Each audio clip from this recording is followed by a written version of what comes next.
the idea of life-scaping for me has really become about, yes, I can life-scape a piece of land, and yes, I can bring life-scaping to my business. But really, this idea that we can have full agency in our lives in order to build beautiful lives that have all of the facets, where we can really embrace being a parent. We can really embrace being a friend. We can really embrace cooking food. That what I have found by really using the system in my business and in my life is that I actually have more energy. Welcome to Care More, Be Better, a podcast for people like you who care about the social impact of conscious companies and everyday heroes. Hear inspiring stories from those who put people and planet before profit and personal gain. You'll learn how you can make a difference, vote with your dollars, and get involved today. Here's your host, Corrina Bellizzi. Hello, fellow do-gooders and friends. I'm your host, Corrina Bellizzi, an activist who's passionate about social impact and building a better, more sustainable future. Each week, I invite you to care a little bit more so that together we can all create that better future. If you haven't already, I'll encourage you to subscribe, rate, and review wherever you listen to podcasts. This simple action will help us reach more people as we continue to grow, and you'll be alerted as soon as new episodes drop. Today, we're going to dive into the topic of regeneration as it relates to building our outdoor and our indoor worlds with landscaping and even life-scaping. To head down this path, I'm joined by Monique Allen. Now, Monique is a master creator, an interactive employer, a published author, and a fierce industry advocate in the world of landscaping. She wrote a book to chronicle her thinking and the Life-Scaping Method with her book, Stop Landscaping, Start Life-scaping. As an active business coach, she's developed the Regenerative community to support business owners who want to grow their businesses and a supportive community of like-minded entrepreneurs. She considers herself her primary job a gardener of people and uses her gifts to empower owners to nurture compassionate cultures and eco-friendly practices that foster triple bottom line success. That's people, planet, and profit. So, Monique, welcome to the show. Thank you so much, Corrina. I'm really happy to be here. Well, I'm thrilled to have you here. And as we kick this off, I want to give people a little bit of context for me. My father is a landscape architect. And so I have lived in the world of, well, let's just say landscape as it relates to construction my whole life. I mean, my first job was actually working as an archivist at my father's landscape architecture firm in Palo Alto, California, cataloging the work that he did for some major corporations, for Stanford University, and for the ultra wealthy that live in Atherton and Menlo Park, Palo Alto. Wow. Famous footballers like Jerry Rice and things like that. So, I just got to have a different view of this whole world. So as we get started, I wanted to talk about something that you hit on in the very first pages of your book, which is really how, at least how I'm seeing it, how the landscaping industry can be kind of wasteful. Yeah. Well, first off, thank you so much for having me here and for that introduction, because I love it that you get it. Like, there's something about this industry that if you haven't been introduced to it, you often can't get it entirely. You sort of think about what you see in Scott's commercials, So I really do appreciate that right away. You got the thread of what I was doing. And it is a little sad to think about an industry that I love so much, that your father clearly loved so much, and that you were introduced to young as wasteful or problematic at all. And when I was writing the book, what I was realizing is that commoditization in and of itself is not, purely evil or bad or anything. It's an offshoot of what happens when things get really popular really fast. And on the one hand, I am so happy that more people have access to gardening, to landscaping, to be in their yards and do things themselves, and that the DIY movement has given more people access. The negative, though, is when you speed up an industry and you need to make an industry accessible to more people, you look for faster ways to do things, cheaper ways to do things. In this particular world, and I think we know from lots of areas, Packaging is a real problem. Driving is a real problem. You take companies that will take work wherever, whoever asks them to do the work, and they will drive all over the place. So they're sort of scattered to the winds. So there's a lot of fossil fuel waste. So for me, I wanted to move out of that product mindset, the thing mindset, and move back to a systems mindset, and move back to looking at tending a landscape, developing a landscape as a long game. And that's how I sort of landed on Life-Scaping. Well, I think that concept may be familiar to some of those who've listened to this podcast, and in particular, the Regeneration series, where I even talk about wilding, right? Yeah. And the reality of building a landscape that is going to sustain itself just through being a part of the natural climate, right? And allowing certain portions of your yard or your outdoor space to trend towards what might actually be a little bit wild while still planned, right? So you're using shrubs or different plants that might be more drought tolerant if you're in a drought area, like in California, that you're using plants that might be endemic to the area. So you're not introducing something like, oh, I really just want to have a banana plant in my yard, but I don't live somewhere that has enough moisture in the air to really sustain it. So how are you then overusing water even to garden your yard just to have it look a certain way that you've pictured in your mind without it really being relevant to the space? And so I think your exact language in the book you wrote down, if I'm remembering correctly, was something about it being product driven as an entire mindset when we're doing things like planning our outdoor spaces, as opposed to being environment oriented. Mm-hmm. So can you talk about that and how you kind of got to that conclusion, or even just discovered it in a way? Because I think it's something that people don't often talk about. Yeah.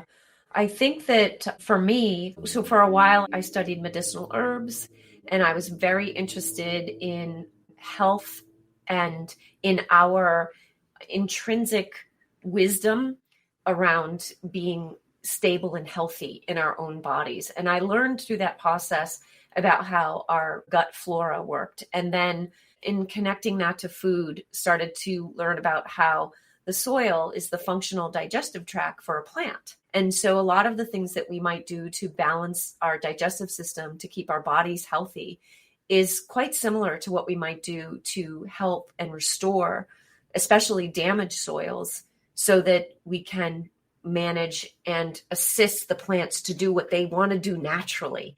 So I started to think of gardening a little bit more like a Kickstarter campaign.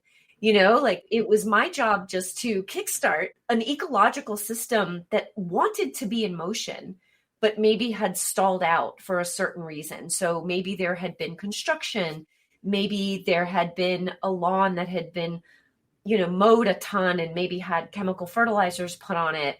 And so I started to ask myself questions about how I could take the landscape and kind of give it back to Mother Nature, while also respecting the fact that human beings need a sense of order to feel safe, that we actually have an intrinsic part of our brain and our limbic brain that is looking for safety, that wants to be able to see over the savanna. It's actually called, I think it's called like the savanna effect or something like that, where this idea of that long expanse of lawn has some connection to being able to see the lion before it comes and gets you, right? But it's been capitalized, as we will capitalize on things that strike our fancy or make us feel safe. And so I thought, okay, there's got to be other ways to do this, to have organization, to have health, and not give up some of the wow factor. And so for me, it was about starting in the gut, starting in the soil, starting with that beautiful layer of life-giving soil, and seeing how could we support that in such a way that we build the system, and in doing so, lifting our heads and really looking at the surrounding environment. The problem, when you're like in a suburban area, you look up and you look at your surroundings and nothing is natural. But if you are in an area that has more access to unmarred nature, then you can look and see what's going on there already. what's going on there naturally that I might be able to pick up on and use, replicate, borrow into the landscape that I've got. And I think between those two things, it's really easy to shift the way you design, the way you plant, and then the way you garden, so that it really is kickstarting an ecological system that doesn't take a heavy hand. So you mentioned a couple of things I want to draw out a little bit more detail on. And one really starts with soil health. And I think that's connected to the long game. Yes, definitely. I would venture to guess. So let's just see if we can talk a little bit more about what makes a soil healthy, or I think as you stated it, just kind of barren, like what makes it unhealthy or not supportive of that microbiome, essentially, that would be required to grow healthy plants. Yes.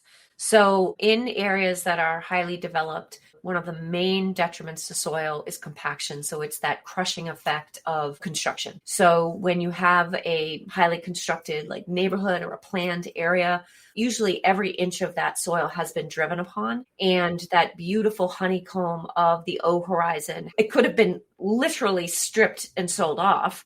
This also happens with the A horizon. Oftentimes a lot of that is taken away. So the O horizon is really your organic matter layer. And then the A horizon is a little less juicy, a little less vibrant with all of the microorganisms, but it is still a highly functional layer. I think that's what many landscaping firms refer to as just topsoil, right? Like it's that. Yeah, it's just that we sort of like what they buy in the nursery, we sort of call like steam cleaned. It's like this. It's relatively devoid. People call it loam. It's tannish brown and it doesn't have a lot of life in it. It's kind of crumbly. It feels like it's been compacted, right? Yeah, compacted and then fluffed back up. And one of the things that is very hard for me to get contractors to understand is when they drive over something, they say, "Oh yeah, we'll just go with the excavator and we'll just fluff it back up." And it's like, so I need you to picture the gentle wax honeycomb in a beehive. And if you crush it, there is nothing that you as a human being can do to make it again. Only a bee can make it. You can't make it. So no fluffing will ever make the soil better. So when we're looking at regenerative work, we think about reintroducing biology and reintroducing the structural building blocks to allow that honeycomb to come back. And the beautiful thing is that when you do that, when you spend the money and take the time to do that, you actually have the ability to, just like you might heal somebody who has leaky gut, you have the ability to heal the soil. And it's not like it happens tomorrow, but by adding things like really good compost, maybe biochar, which is a wonderful thing to add, maybe fish emulsions, or adding just live biology. You might have just grossed out half of our listeners. I'm sorry. I'm just kidding. I mean, it's true though. This is something I talk about, know a fair amount about, because I come from the omega-3 industry and spent 10 years building Nordic Naturals, which is a major fish oil company. Yes. Yeah. I mean, one of the things that fish get used for is fertilizer. So once you've extracted the oil and other vital parts, often it becomes, a fertilizer of sorts. Yeah, which, I mean, just Neptune's Harvest is kind of a cool, one that people can buy and use instead of Miracle Grow. When people put Miracle Grow in their soil, they are literally depleting the ability for the natural biotic life, all the life in the soil, that whole microbial kind of layer. You're just feeding it like Snickers bars, and it's not going to last. So if you can use something that's more supportive, maybe a little stinky, you are going to be doing the kind of work that will regenerate the system. And when you have a healthy system, it's not like you have no weeds, but you do have fewer weeds and you have fewer of the problematic things going on. And, weeds, that's a whole discussion in and of itself, but, they're not always all bad. And oftentimes they're telling you something. Yeah, they do. And one of the things that Paul Hawken talks about in his book, Regeneration, is that, people, when they look at weeds, the weed is actually there often to go ahead and actually replenish or deliver something into the soil that is missing from it. And so it's like they thrive in a certain condition that might not actually support the life that you're trying to grow, but the weed is there to actually take care of some of that too. And it's like kind of the wisdom of nature. And we're forgetting that there is wisdom in nature as we try to kind of control the environment top to bottom. Yeah, it's so true. And one thing I just want to put out there, I don't know if in California you have poison ivy the way we have. And poison oak, which is very similar. Poison oak. Okay, so we have a huge poison ivy because of the increased carbon dioxide in the air is really becoming really overrun. And, there are a couple of camps about whether it's okay and good because it supports the birds or maybe not because they don't really like that food. But the really interesting thing is that jewelweed, which is one in the impatient genus, jewelweed will grow right next to poison ivy. And if you pull the jewelweed and crush it and rub it all over your arms and then go into the poison ivy, you won't get it. That's so crazy. It's so crazy, right? So another one, because this totally geek out on this, but we have Japanese knotweed, which is kudzu, like that. But yes, you have that. I don't think that's Japanese knotweed. I think is different. Kudzu's a vine, right? Mm-hmm. Yeah. Well, we also have a huge deer tick problem and Lyme disease problem here. There is so much work that has been done on the knotweed plant and pulling the chemical constituents out of knotweed as a healing modality for Lyme disease. Oh, wow. So there's so much wisdom, and not that I imagine every homeowner is going to grab all of that. But if we just slow down long enough, we can say, okay, there's, for instance, a lawn here that gets clover in it. Well, clover is a legume. It's a natural nitrogen fixer. It will pull atmospheric nitrogen and put it down into the soil. Who is a nitrogen hog? Turf. Grass. Mm-hmm. So why not have them live together? If you really need to have some turf, which is great to play, little kickball, whatever, have clover in it. Mm-hmm. Yeah. You might step on a bee or two. That's what tends to come with it. But I think it's also pretty. The little white and pink flowers that erupt from the clover are really quite great. And kids like to look for the 4-leaf clovers. It can be a fun activity. Yeah. There's always that. Yep. I mean, we have, redesigned our yard for the most part. I like to grow plants that produce food. So I have strawberries as ground cover underneath the non-fruiting cherry that the prior owners planted. I don't understand planting non-fruiting cherry. I would much rather have a cherry than a non-fruiting one. And we also have a couple plums, a couple lemons, and some other, trees along those lines. We tend to water them with water from our rain barrel or from our shower capture or whatever, right? So it's getting gray water continually throughout the year to support them. But generally speaking, have really reduced our lawn. And part of the reason behind that is the fact that it uses so much more water than other plants do. And we're in California. But the other part of that really is that I think connecting with nature and doing things like planting the types of bushes that flower that the hummingbirds like, it's just nice to have them join the ecosystem and be a part of that. And it feels like when we then go outside to spend time on our deck or in our front yard, like we're a part of a little bit of a wild community of animalia. So I might compete sometimes with the squirrels for the fruits from my trees, but that's okay with me too, because we aren't living in a bubble. And I think that's one of the things that I would drive home to people is in creating your outdoor space. You can't live within a bubble. There's going to be insects and animals and birds of all sorts. And if you plant a diverse yard that can thrive in your ecosystem as it exists, then guess what? You're going to attract some wildlife that will be pleasant. Yeah, absolutely. So I teach garden ecology and sustainable design in the Master Gardeners Association in Massachusetts. And I always tell this story of a client that I had that wanted a butterfly garden. And so, essentially a pollinator garden, but, in particular, she was really, really interested in monarch butterflies and in just having, lots of plants in there that would be supportive. And this is not a joke. I got a call that there were a lot of holes in the leaves of her plants and she had bugs and she wanted me to get rid of the bugs.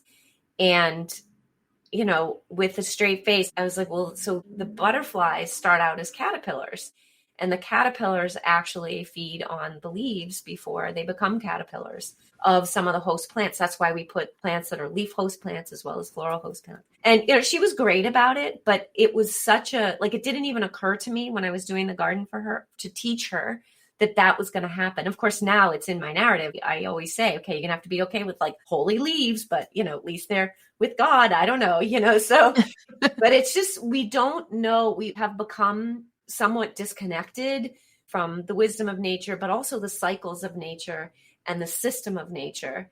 And so we think of kind of the house with the plants and the lawn and the driveway, and it could be so much more. And in New England, we have to be in our houses more. We have half the year where it's really cold and sometimes super snowy. So I always like to landscape in the landscape, so that if I'm looking from my windows, my whole landscape isn't, under the windowsill. And so this creates, kind of going back to the Gertrude Jekyll and kind of like this older version of landscape, where you are creating strolls, you're creating islands, you're creating small patches of lawn where you might then connect to a path, and that path would take you to, like for me, I grow lots of food, but I also grow a lot of medicinal herbs. And so being able to be with those herbs, even if I don't dig them up, kind of that plant spirit medicine, like just being able to be with those herbs, that's restorative. That's regenerative to us as much as it's regenerative to the planet. Well, I love that. And I'm sure that my garden could use an overhaul with the likes of someone like you. I wanted to bring something up that gets back to this product conversation, because it's something that came up when I was even looking at the types of flowering plants that I might plant. And you'll see articles along the lines of, don't choose more than 2 colors of floral or flowers to have in your garden because it can look haphazard. And I'm like, I want a rainbow. I don't care. So there'll be white flowers. I actually have strawberries that have a pink blossom and strawberries that have a white blossom.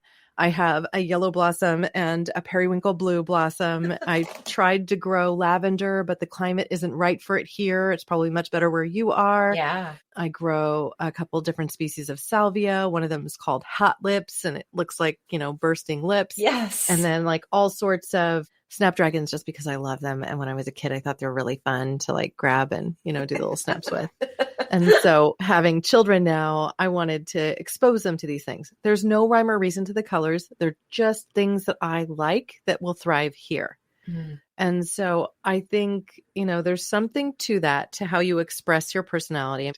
I love bright color. I like to see blooms occur throughout the year. And I live in California, where that's possible if you plant a certain way and if you consider the life cycle of the plants that you do plant. Mm-hmm. So from a product perspective, what do you think about something when you hear, oh, well, you should really just get these particular plants and really focus on 2 colors? Maybe it's white and red or yellow and pink or something. Yeah, I'd sort of throw that right out. I'm with you. I love sort of that rainbow of color and vibrancy. First off, I would never design a landscape with the flowers.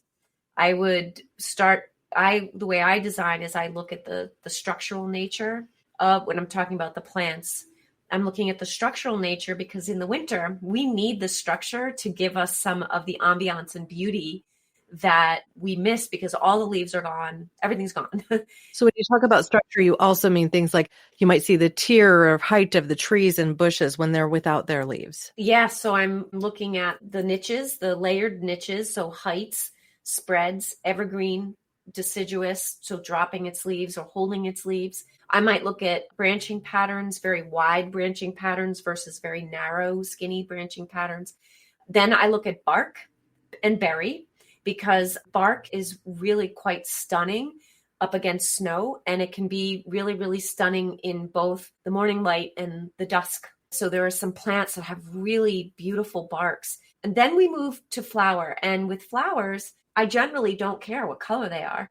I'm more interested in who is their pollinator, what time of year do they come out, and can I have, my tagline is Life-Scapes for all seasons. So can I have some interest or support available to my eyes or to the life in the ground or around my yard? Can I have something going on all the time? And that really creates a texture in the landscape that, without knowing it, I also think is really positively like vibrational for us and for the rest of the landscape. So I love a monochromatic garden that's a theme for, let's say, a little section. We take care of a retirement community and we do all of the sort of beautiful areas, the wow areas.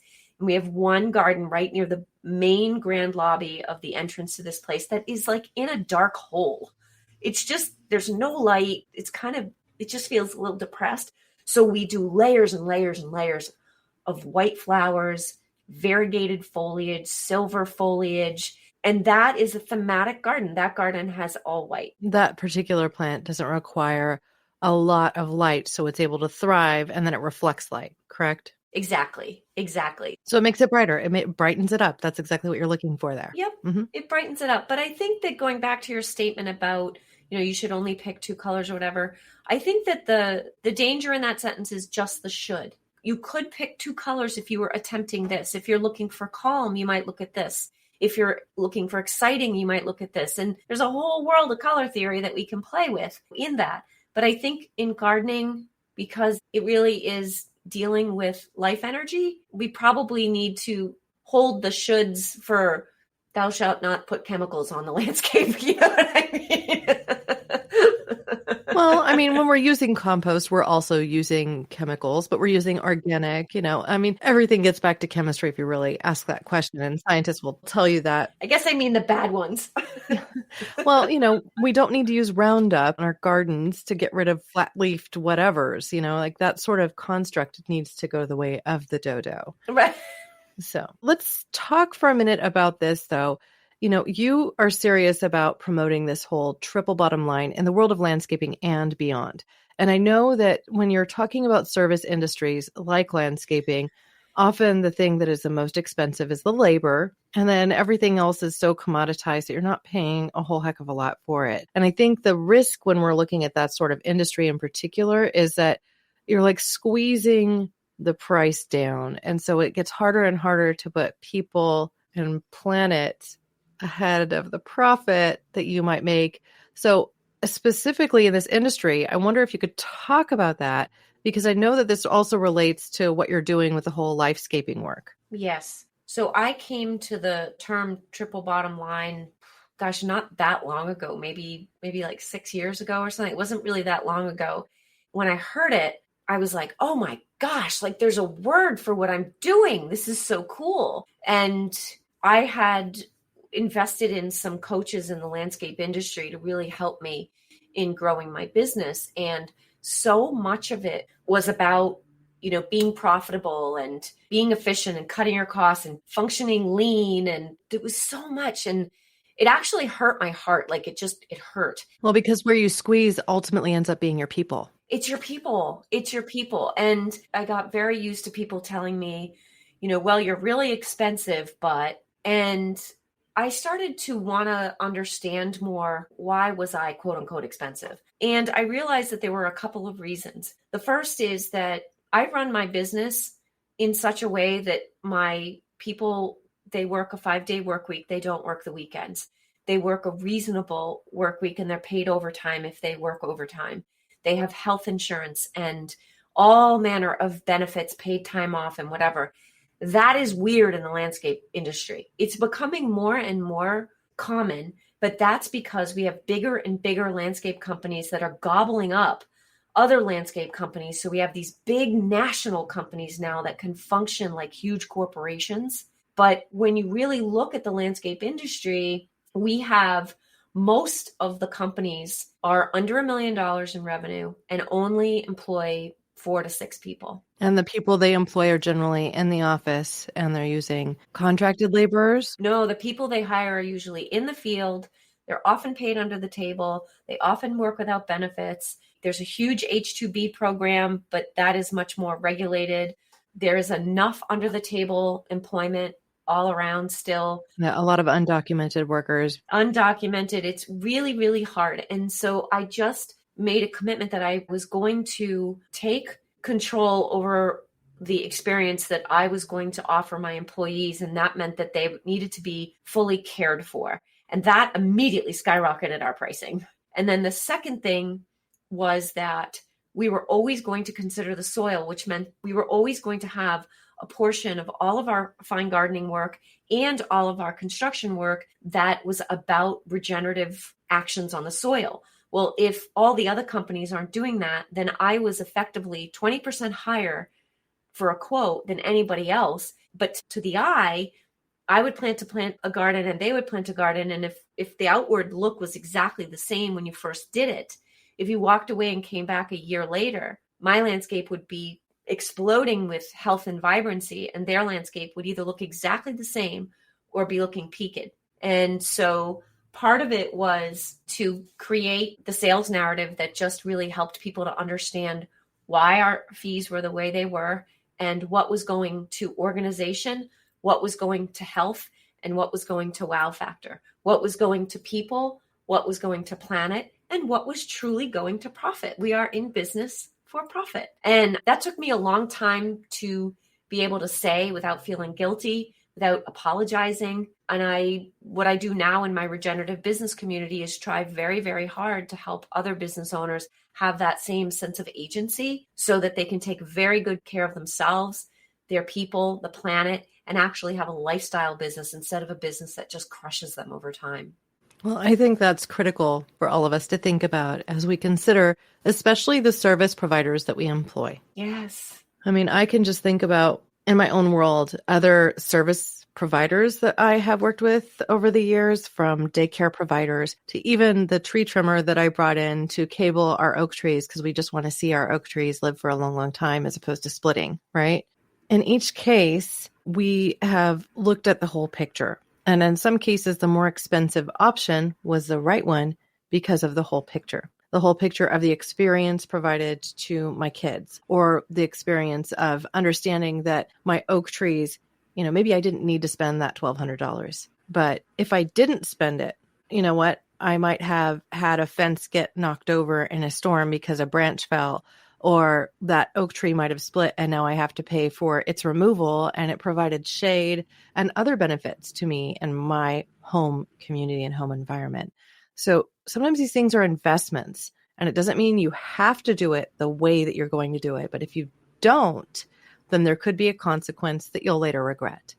And so I like this long view of a healthy soil, a healthy yard. I know that mine needs some work. We'll have to FaceTime. Yeah, I'm not going to let you see my garden right now and you can judge me. But, I'm thinking about specifically the dump truck that I know happens to be in a planter right now where my kids were deciding to play with it, probably crushing one of my strawberry plants, just as an example. So this just shows the life of a mom with a 4 and 7-year-old at home. I mean, the intention is there. I'm not working to uproot every single weed I see in the garden. My theme when it comes to my lawn is if it's green, it gets mowed, and, so what? Big deal.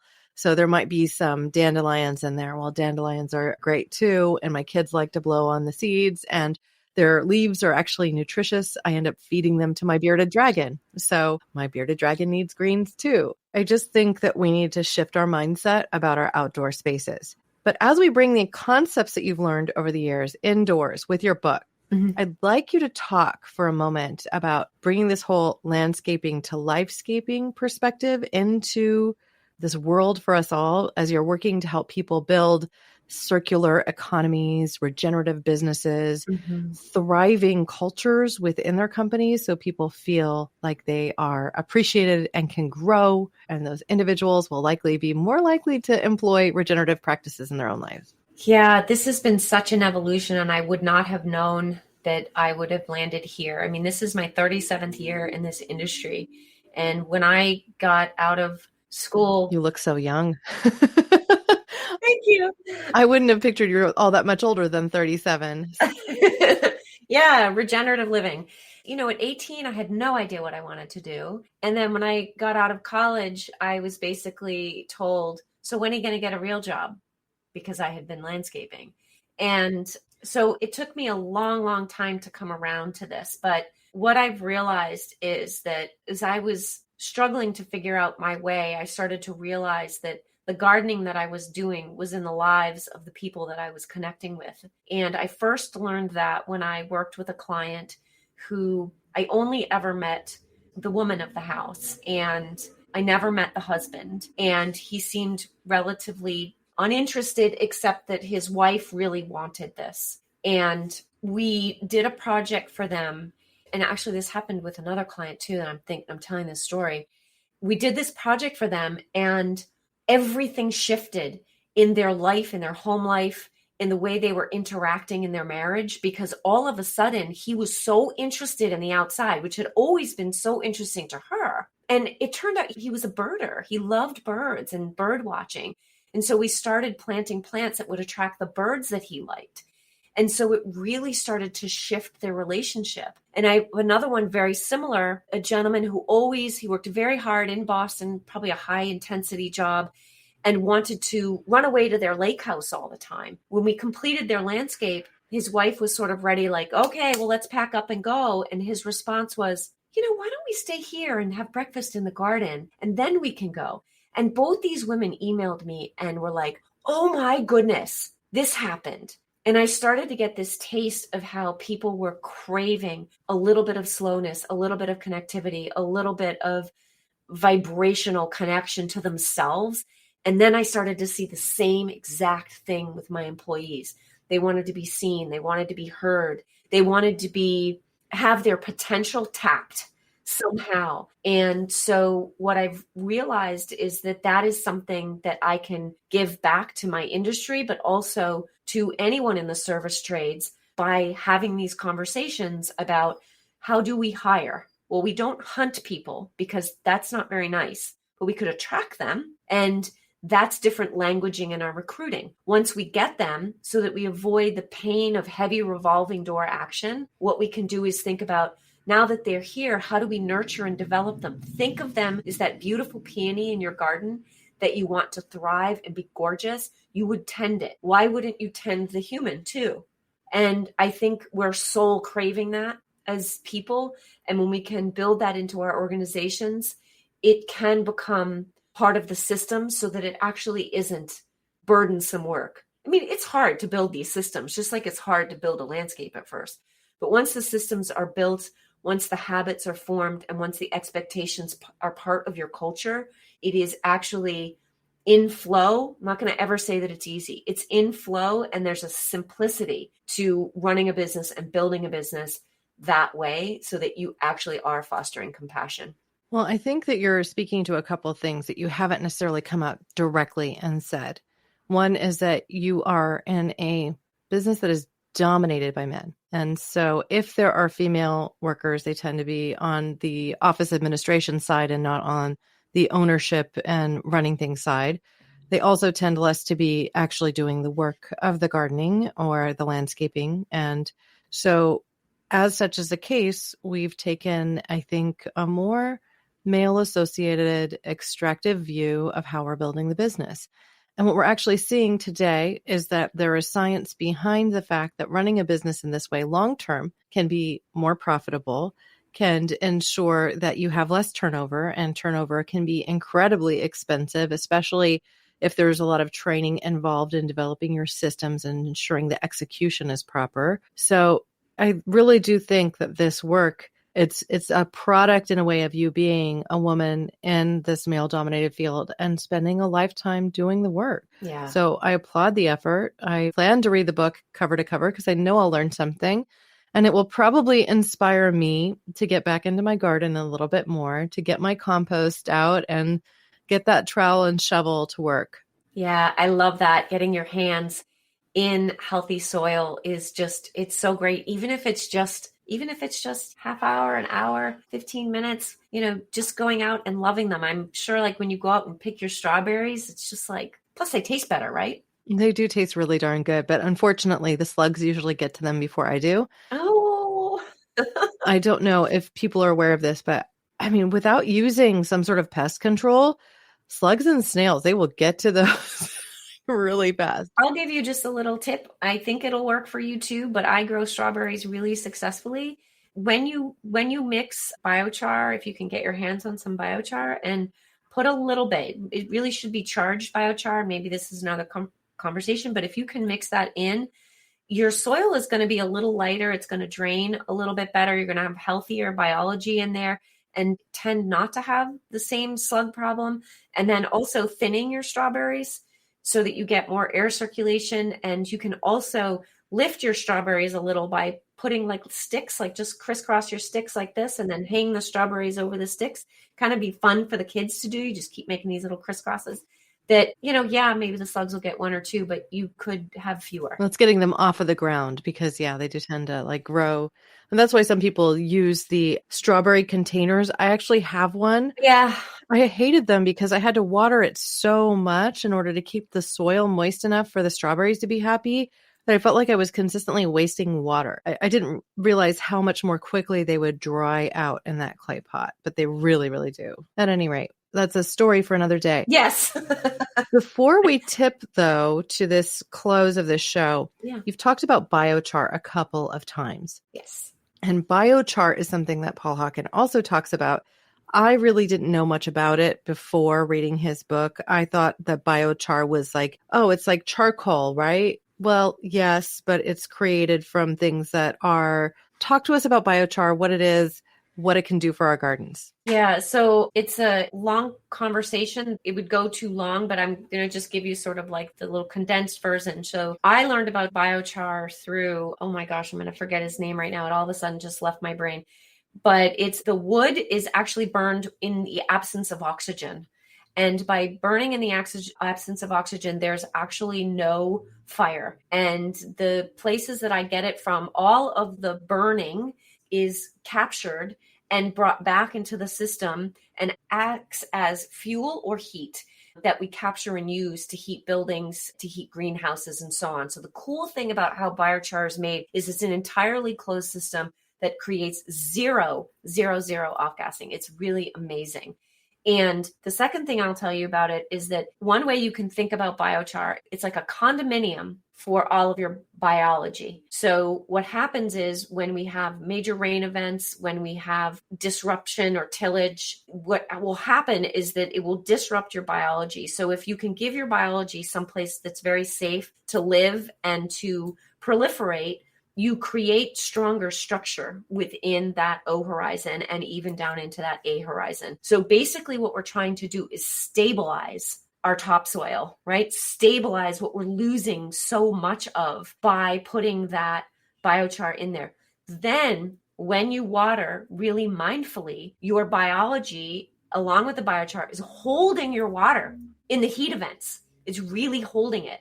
And if you can add really healthy mulches, so nothing dyed, nothing synthetic, but really healthy mulches like ground up leaves or aged wood chips that come from tree removal and so forth, you will begin to restore and rebuild the soils that we need so much. And biochar is just one of those little building blocks that helps the living matter really find its way home so that it finds its way home. Right. Well, it's basically putting carbon back in the soil, which the plants need to grow too, right? Yes.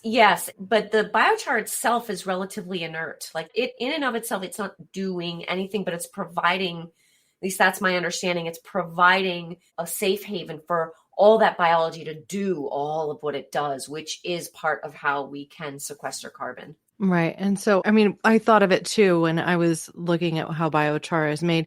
It's like all of the channels or the cell walls of the actual plant that existed before it was charred are still there. So that creates channels for the water to hide and then for the microbes and everything else so that they can resist droughts, and also creates a soil that just gets a little bit more aeration. Yes. So it's like a little fluffier.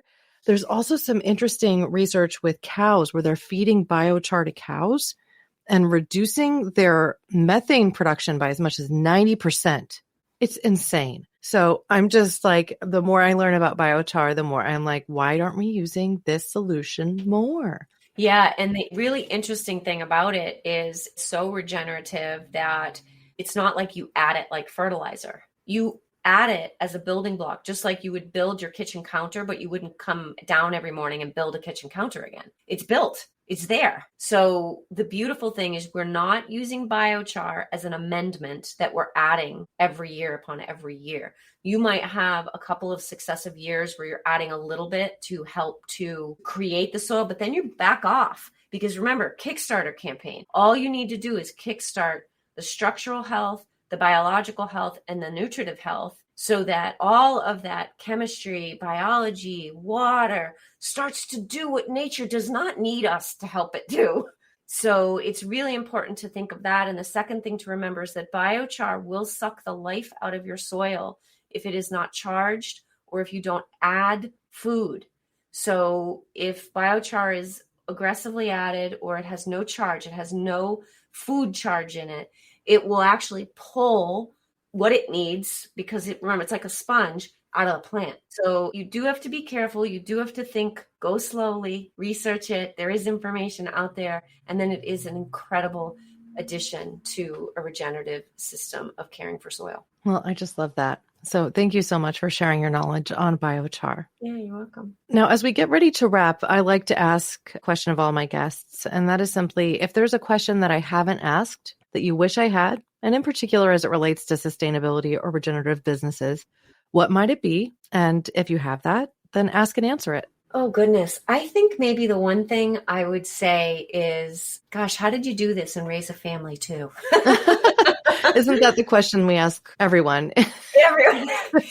And I really, really believe more and more that the idea of life-scaping for me has really become about, yes, I can life-scape a piece of land, and yes, I can bring life-scaping to my business. But really, this idea that we can have full agency in our lives in order to build beautiful lives that have all of the facets, where we can really embrace being a parent. We can really embrace being a friend.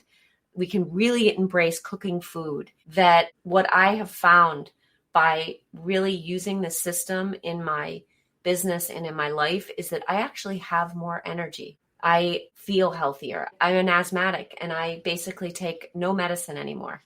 That we have such power to direct our health, our wellness, our vitality if we choose to do so. Well, I can't think of a better point on which to land this episode. So I want to thank you, Monique, for your hard work and for joining us today. And I'd like to invite you back to talk more about things we can do in composting and biochar and all these things that we can do to regeneratively build our garden and reduce our carbon footprint, because I think that is exactly what we need to be thinking about in our daily lives, because we can affect it. Yes, absolutely. I would be happy to come back. Thank you. I'll be sure to include links to Monique's website for the Garden Continuum with complete show notes, transcripts, resources, and our video interview. Just visit caremorebebetter.com for all of that. Monique, is there anywhere else that you'd like to send people to connect with you? Yeah, Instagram's my happy place. So I love to go onto Instagram. I'm at monique.allen, and I pop on there and I talk about life-scaping and regenerative business and just little tips on how to kind of keep yourself up and motivated in your business. And then I have links that will take you to the Garden Continuum's Instagram. So it's just a fun place to connect in a little bit more human and less academic atmosphere. Well, that's perfect. I don't go to Instagram to play so much anymore, but I will definitely follow you there. I'm finding my new joy in TikTok and experimentation. So perhaps we can learn a thing or two together, but I'll bring you over there into the dark side of this new millennium of using short form videos to reach your audience. It's fun and silly and a little bit of a time suck, but that's exactly the way Instagram was when I first went there too. Okay. Well, thank you, Monique. Thank you. As we close today's show, I want you to lean into discovery. Stay curious and hopeful. Ask questions. Approaching life like that and approaching the challenges that you see around you will create more of an engaged sense in our future. And you too can be a part of building a better future. Now, if you've enjoyed today's episode, please subscribe so you're sure to be notified each time we release a new show. And if you do me the huge favor of going to Apple Podcasts or your favorite platform and writing a review, I would love that. And Ultimately, it helps me grow the exposure of the show and add a little credibility. And if you do me that huge favor, I will also ask, send me an email note, tell me what you think. I really do want to hear from our community, and I'm devising content based on the feedback I'm getting. I am going to be leaning in over the course of this summer and beyond into topics of sustainability and regeneration. And so if there's anything in particular in this area that you'd like to see covered, questions that you have, you can even leave me a voicemail on caremorebebetter.com. There's a little microphone icon in the bottom right. You could just tap on that, leave me a voicemail, or send me an email directly from the site to hello@caremorebebetter.com. Thank you, listeners, now and always, for being a part of this pod and this community, because together we really can do so much more. We can care more and we can be better. We can even regenerate Earth. Thank you. Thanks for listening to Care More, Be Better, a podcast for social good. To make sure you never miss an episode, subscribe, rate, and review wherever you listen to podcasts, and share with your friends to help us reach more people and spread more social good.